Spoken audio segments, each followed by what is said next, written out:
சென்னையில properties தேடுறீங்கன்னா findbhk.com போங்க. Matching ப்ராப்பர்ட்டிஸ AI உங்களுக்கு சஜஸ்ட் பண்ணும். ஈரானின் உச்ச தலைவர் முஜ்தபா காமேனி பாரசீக புத்தாண்டான நவ்ரூஸ் உரையின் போது ஆப்கானிஸ்தான் மற்றும் பாகிஸ்தான் ஆகிய இரு சகோதர நாடுகள் தங்களின் உறவை மேம்படுத்த வேண்டும் என்று அழைப்பு விடுத்துள்ளார். இதற்காக ஈரான் உதவ தயாராக இருப்பதாகவும் அவர் தெரிவித்தார்.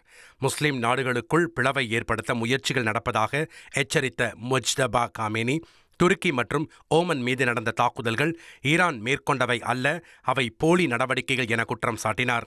ஈரான் எந்த முஸ்லிம் நாட்டுடனும் மோதலை விரும்பவில்லை என்றும் தற்போதைய பதற்றங்களுக்கு வஞ்சகம் நிறைந்த எதிரிகள்தான் காரணம் என்றும் ஈரான் ஜனாதிபதி மசூத் பெசஷ்கியான் கூறினார். மேலும் ஈரான் அணு ஆயுதங்களை உருவாக்க முயற்சிக்கவில்லை, அது மத ரீதியாக தடை செய்யப்பட்டதாகவும் மசூத் தெரிவித்தார்.